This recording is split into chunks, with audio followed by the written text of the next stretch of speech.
Bonjour tout le monde, bienvenue au cours de neuropathologie. Je m'appelle Samuel Rioux, je vais être le chargé du cours pour la session. Donc, nous allons commencer aujourd'hui avec le premier chapitre du système nerveux périphérique, les neuropathies. Donc, voici ce que nous allons parler aujourd'hui. Nous allons définir et classifier les neuropathies. On va parler aussi de l'historique et de l'examen clinique.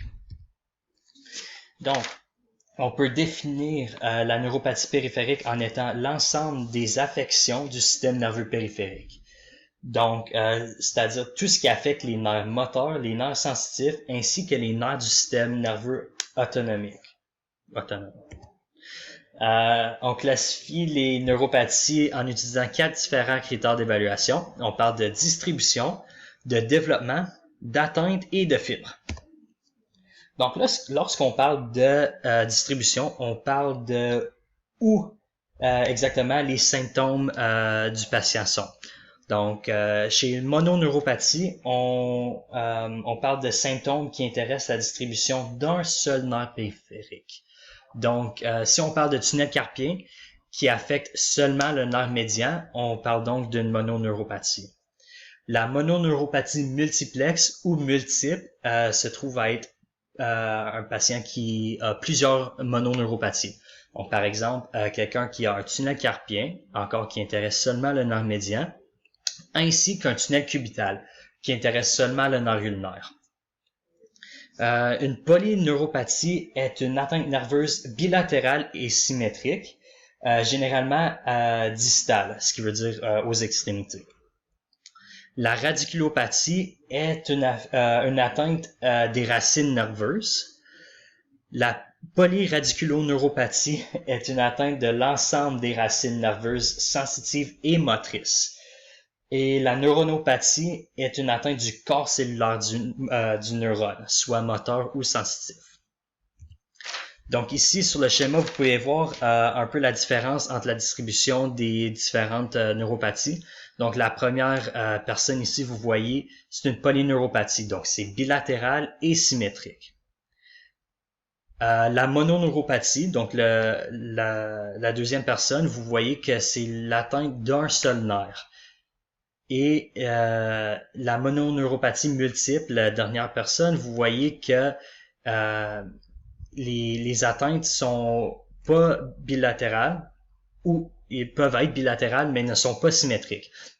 Donc, vous voyez, il y a l'atteinte du nerf à la main droite et une atteinte aux deux extrémités inférieures, mais différentes, ils sont pas symétriques.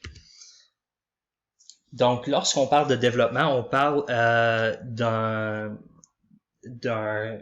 cadre temporel. Donc, est-ce que le développement de la neuropathie est aigu ou chronique? Aigu voulant dire sur une période de temps courte et chronique sur une longue période de temps. Lorsqu'on parle d'atteinte, on parle de l'atteinte chez le nerf. Donc, est-ce que c'est une atteinte de l'axone ou de la gaine de myéline? Ensuite, dernier critère d'évaluation pour les neuropathies, on regarde les fibres. Donc, les fibres qui sont affectées, est-ce que c'est les fibres sensitives, motrices, autonomes ou mixtes? Bon, l'historique ou l'interrogatoire est un élément critique avant l'examen. On cherche à connaître la démographie du patient. Donc, lorsqu'on parle de démographie, on parle de l'âge du patient, son mode de vie, sa profession, les activités, tous les éléments pertinents en rapport au mode de vie du patient. La raison pour l'examen, donc on cherche les symptômes, les signes fonctionnels, tout ce qui inquiète le patient, tout ce qui aurait poussé le patient à consulter. Donc on cherche peut-être des signes sensitifs, donc des engourdissements, des picotements, un changement de sensation. On cherche peut-être des douleurs, des crampes, des faiblesses. Vraiment n'importe tout ce qui aurait fait en sorte que le patient aurait été voir un docteur pour une consultation. Ensuite, on cherche les antécédents médicaux. tout ce qui est en lien avec la santé du patient. On veut savoir est-ce que le patient fait du diabète, est-ce que le patient a des antécédents chirurgicaux, est-ce que le patient a des antécédents familiaux aussi, parce que plusieurs neuropathies peuvent se transmettre génétiquement. Et finalement, on cherche aussi des expositions aux toxiques. Donc, on veut savoir la consommation d'alcool chez le patient. Est-ce que le patient travaille dans un endroit ou un environnement où il est exposé aux toxines? Les drogues aussi, et certains même médicaments peuvent être toxiques. Donc, on a besoin de savoir ce que le patient prend comme médicament aussi. L'examen clinique. L'examen clinique est fait par le médecin, mais il est important de savoir ce qui a été trouvé à l'examen clinique pour corréler avec l'examen EMG.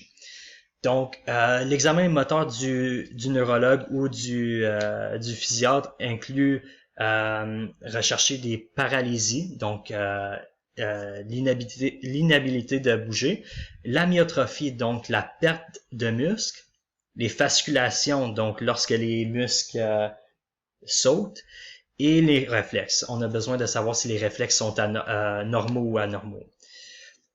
L'examen sensitif cherche la proprioception. On regarde à l'ataxie et la sensibilité.